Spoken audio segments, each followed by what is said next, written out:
bit of at least. Hello guys, welcome back again. So today I have an amazing guest. Guest from which country? Yeah, stay tuned, she'll tell us more. As you know, so welcome to the show. How are you? I'm good, thank you. How are you too? I'm fine. So tell us your name. My name is Sandra. I'm from Uganda. Wow, the land of Matoke. Yeah, the Pearl of Africa. Why you want to remove the part of the land of Matoke? Eh? Yeah, of course, the land of Matoke, the Pearl of Africa. Oh, that's nice. Yes. So you are our neighbors, right? Yes. I'm from Kenya. Have you been to Kenya before? Not really. Why? We are just neighbors, you know. It's just crossing the border. Yeah, but hoping Or you day find I'll come. Kenya is not an awesome country to visit. One day I'll come. One day. Wow. Yeah, one I hope day. it's soon because you know I've been to your country before, and I can say it's a really nice country. Okay, that's good. Yeah, so you should also visit Kenya. One time, one day I'll come. Okay. So Sandra, by the way, which team were you supporting? I was supporting Argentina. Why all ladies were supporting Argentina? Why? Okay, what was so special about Argentina? Why not France? Or any other country? You know, France, the guys in France were handsome, but they were not good at playing. Okay, I'll take that as an insult. But sorry for another day. It's fine.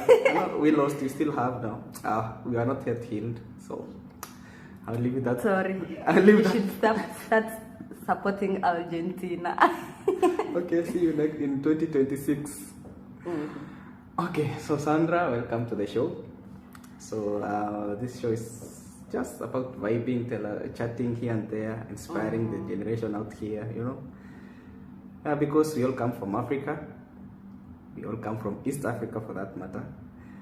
And you know, the challenges that Kenyan youth face, I believe the same challenges that Ugandan youth face. Yeah? Yeah. So tell us, this is your first time coming to Qatar? Yes, my first time coming to Qatar. Okay, which year did you come? I came this very year, 2022. Uh-huh. It was 31st August. I was in Dubai, Wow. United Arab Emirates. So you are a tourist in some way. So you came. I like traveling, of course. Wow, that's nice. You are Yes. lucky. I wish you know I've never been to Dubai before. How is it by the way? It's full Compared of to Qatar? fun. It's full of fun. Dubai is so nice. Uh-huh. But you can't compare Qatar and Dubai, you know. Okay, I've not been there, so I'm not comparing because I don't know anything. Yeah. But for me, I can't compare Dubai and Qatar. So like, when did you go to Dubai? I went to Dubai on 4th April. Wow, you even know the dates. Yeah. It was such a big deal, right? You know? Okay. It was so nice because I prepared for myself for almost 3 to 4 months. But then finally the day came, so I can't really forget it. Okay, so you know the big question that people ask, like, how did you manage to go? Because you know, even in Kenya right now, everybody wants to go outside the country. Like, I want to go this country, I want to go this country, but they don't know how, like, where to start, what you need, what blah blah blah, all those things. Look, for you, was it an easy? Was it like, did you try one time and you went? How was your experience maybe getting out of Uganda or exiting Uganda? Well, for me it was easy. Wow, it was easy. Yes. Okay, how It was easy? easy How because I had a backup. Wow. So you had Yeah. somebody a relative maybe in Yeah, Uganda? I had a And- relative in Dubai. Okay. So they kinda invited you? yes, I went on a visit visa for 3 months. By then it was 3 months, but now it's no longer. It's either 2 or 1 month. So someone wrote for me invitation letter. Okay. Then I got the visa and the ticket. Wow. Boom! And you I landed went in to Dubai. Dubai. So, like, your intentions were going to just visit and come back, or at the moment you're coming out of Uganda, like, did you know you're going to stay there and look for a job, or you wanted to go to Dubai and then come back? What was your idea? Okay, my main intention was to go and work. But of course, my age was not allowed to go and work. How old were you when you went? By then I was 19. Wow. At Yes. 19 years, what was I doing at 19 years? Wow. I think I was still in campus, maybe. Yeah, I was still in campus by the way. And you're already outside the country. Wow. You're lucky. I'm lucky, really. Yeah, you're lucky because for many 19-year-olds in Kenya, But for most you, of were them are in in campus. school. Yeah. But me, I had started traveling. So Yeah. Which who is good. better, me or you? I don't know. You're better. Our fans will tell us on the comment section which is better. Okay. Okay, so this is a 19-year-old. You're out of Uganda. You're in a new place. Sir, I How- made 20. Don't call me 19. Oh, I'm just talking about when you're 19. Okay, Okay, you are 19 years. You're out of Uganda. You've gone to Dubai. Like, how was the experience? Okay, you have already said like you had somebody Yes. back there, so it was kind of easy for you to navigate. You know, it was kind It of was easy. really good. Were you missing home? At some point, did you feel like I want to go back? Yeah, actually, in the first very week, Uh-huh. I went to Dubai. Then, after 2 days, my mom got sick. Wow. So, I wanted really to go back to Uganda. But later on, when she got well, no, I could feel at home because, I had some people I know there, and I interacted with many Ugandans. So in Dubai, So there it are was, many Ugandans, right? yes. So it was like I could feel at home. Yeah. But of course, at one point, I could miss home. That one is a sure deal. Okay. Because home is the best. Yeah, of course, East West home is the best. Yeah. So, like, how long did it take you to find a job in Dubai? Hi. It took me 1 month. Just 1 month? Actually, the first month,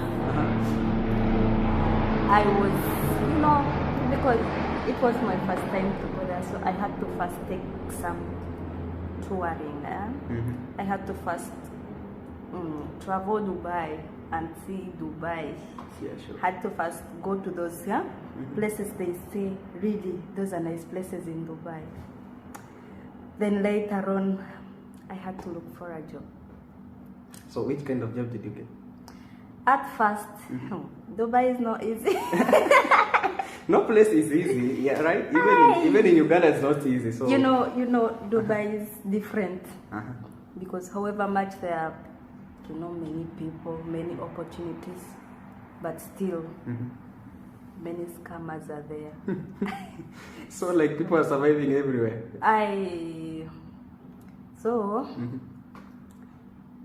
I didn't have any experience. Okay. So it was kind of difficult for me in Dubai. However much I wanted to get a good job, I couldn't. But finally I got, it was like nanny, it was like housekeeping job. Yeah, for a family from Syria, but in Dubai. Okay. Yeah. So there have been many speculations, especially for those people who go to maybe Dubai or Qatar or just these Arab countries, especially those who are going to work in the people's homes, right? Like they say, there's a lot of mistreatments. I'm sure I've heard such stories. And people getting killed, especially the ladies. How was your experience working for this family? Like, at any point, did you feel? No. First of all, I was a leave out, so I could go in the morning, come back in the evening. So you're not staying with them? Yes, Like the whole 24 but hours? of course, I wished I could stay with them Why? because they were really good people. I could actually work. I was supposed to work 6 days a week, but I could work like 4 or 3 days in a week. And I, instead of working for 9 hours, I could work for like 4, 5 hours. And in those hours, I have 1 hour of resting. And at the end of the day, I'm getting good salary. Wow. Okay. Yeah, because the people were really good. They could provide me with 3 meals, but sometimes they could tell you today come early, today don't come, like that. But the day I go, when I'm going to be there from morning to evening, I could eat 3 meals and they even pack for me. Wow. So it was really a nice family. That's great. Yeah. So like in the midst of all those stories, It depends on someone. Okay. Yes, because it's not that people maybe, because at some point people say people in Saudi are not good. But at one point you're going to meet someone and tells you, I really met a good family in Saudi. Yeah, so it really depends on someone. It's not that all people are bad. Great, fair enough. So here you are in Qatar. So again, how did you land in Qatar? I actually, after I resigned from that job, Okay. I wanted to look for a good job. However much they were treating me well, they were paying me some good money, but they were baby feeding me, spoon feeding me. So you wanted something hard, yeah? Yeah. Something tough. Yeah. So I got a job, another job, waitress job in Thailand restaurant. Just in Dubai also? Yeah, in Dubai. Okay. So when I was still, actually before, my friend came, told me, Sandra, there is an opportunity, people going in Qatar. I actually didn't know that to work for World Cup. Was just telling me people are going in Qatar, there are jobs. You sign the offer letter from there and by then I didn't have a job because I had already You already resigned? Resigned, yes. Okay. So I went. You went for the interview? I took a waitress CV. They were only, when I went at the reception, they told me, you've come with a waitress CV. I said yes. They told me no. We don't have opportunities for waitresses. It's either receptionist or room attendant. So I thought reception is not really a good job for me. I don't fit in it. So I had to go with room attendant. I went for interview. So when this guy, the cluster director, TNC cluster director of cluster A, saw me, he told me, you want to be a room attendant? I said yes. He told me, no. I see the potentials in you. Wow. You're supposed to be a receptionist. I was like, so he told me, let me see if my colleague is not busy to interview you for receptionist. I was not prepared, but okay, I went. So I did an interview. It was for 5 minutes. Just 5 minutes and you got the job? I signed the contract. Wow. I can say you are lucky because you go there, in your mind you want to be a room attendant, and then with whoever is interviewing you, he wants to promote you to be a receptionist, of course. Yeah, it was good, So so far, you have worked as a receptionist, right? So yes. Do you regret? No. Like at any point did you wish, I wish I'd stick to my room attendant job? No. No? No. I actually thought that if I had gone for room attendant, you'll not survive. I couldn't manage. I would have resigned the moment I landed in Qatar. Okay, so here we are. You are working in the World Cup project, one of the biggest projects, by the way. Yes. One can wish to work for. 2022. Yeah. So, how was your experience, like interacting with the guests through that period? You know, because for now the World Cup is over, right? Yes. So there are no more like guests. So for that period that you have worked, how was your experience interacting with guests from all over the world? It was such an amazing experience for me. Mm-hmm. You know, I never expected fans to be that good, you know, because people who have their money, because, you know, the units were 2,000 and above. So really, I never expected them to be down. Mm-hmm.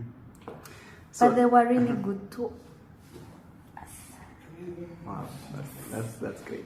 So which nationality was, because there were like how many, over 30 nationalities? Yeah.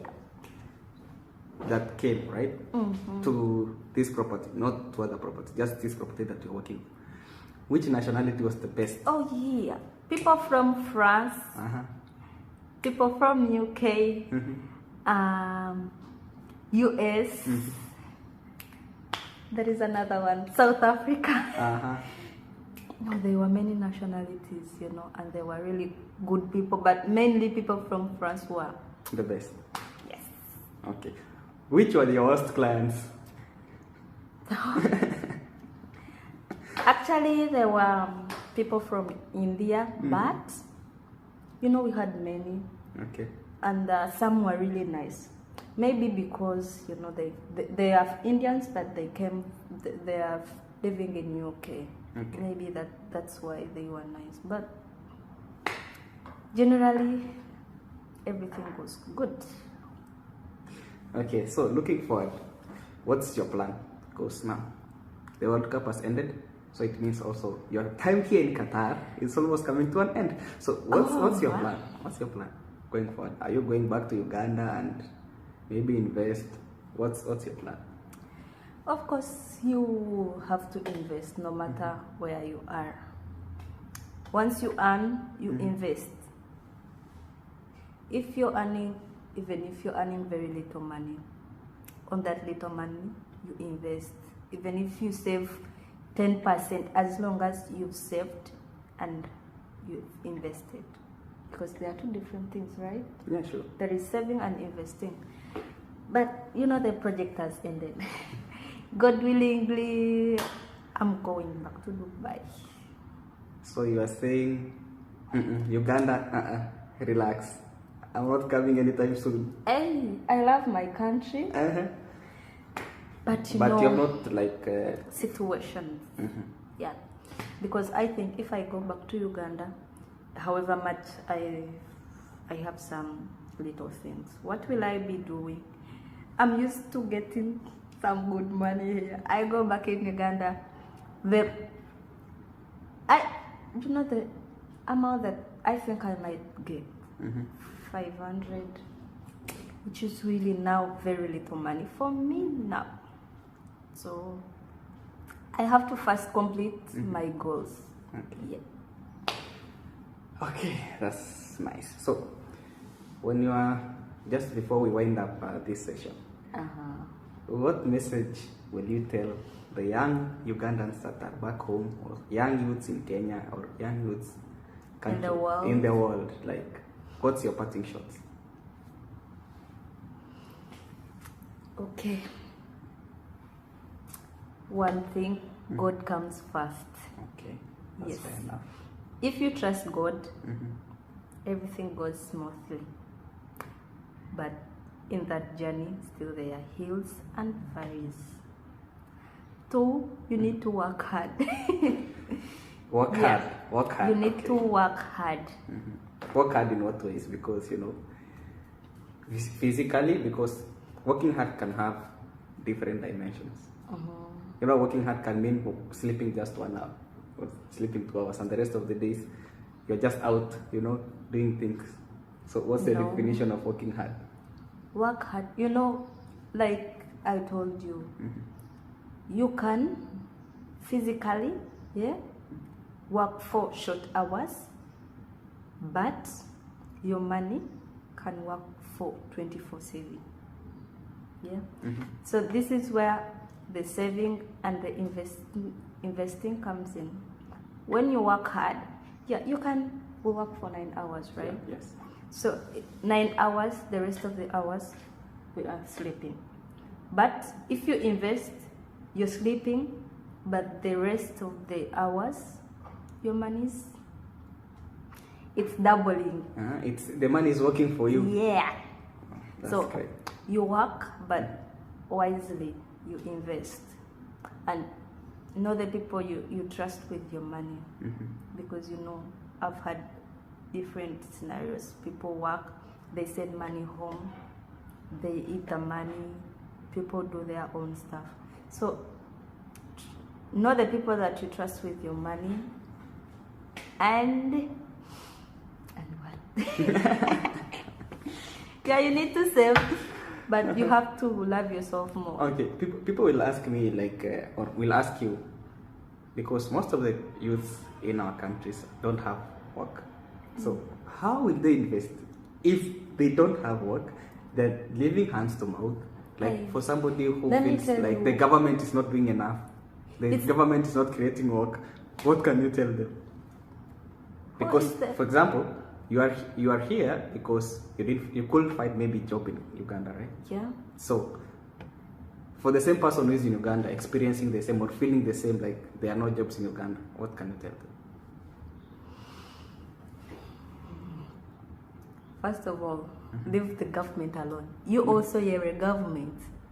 Yes, you're a government of Kenya, I'm a government of Uganda. Wow. So it's not that everything is supposed to be on the government. The government has a lot of issues to solve. When I was in Uganda, I remember at one point I was stuck. So I could work. I had my friend, she had something like a boutique. Yeah. So I could go there because I don't want to be idle at home. But from my place to where the boutique was, I could walk for like 20 minutes. Yes. So I could go there, be there.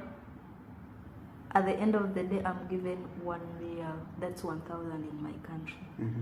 So that 1 real I have to save and I have to eat because I was provided with lunch. So I had to save 500 and I had to buy maybe chapati and I take tea with the other 500. So it's not that you're supposed to be having a good, well-paying job for you to start investing or for you to start saving. It depends on you, because you can't move from nursery to secondary. Of course, from nursery to primary. Yeah, steps of life. Yeah. Step by step. Yeah. You make it. That's fair enough. So guys, that's it with our guest today. Her name is Sandra Nakimera, right? I hope I got that right. Kagori. Yes. It's not Nakimera. Okay. Tell me. Nachimera. Nachimera. Aye. Okay. We leave it. But We leave Kagori. it. All right. Yeah. So that was it, guys. As you first heard from Sandra, like youths out here, nothing comes on a silver plate. You have to sacrifice, sacrifice something. Either sacrifice your comfort, sacrifice your time, sacrifice your sleep. Nobody will come and give you money on your face. You see? You have to just find a way of doing it. And for us girls, we have this tendency of, I'll get married. This is a .com world. Yeah. If you think you're going to get married when you're not working, they will treat you like a housemaid. They will treat you badly. So it's good if you work and you have your own things, as well as your husband is also working. That's great. Yes. So thank you very much for coming on the show. Thank you for inviting me. We appreciate, and to our viewers, stay tuned for the next episode. Have a nice time. See you next time. Bye. Bye.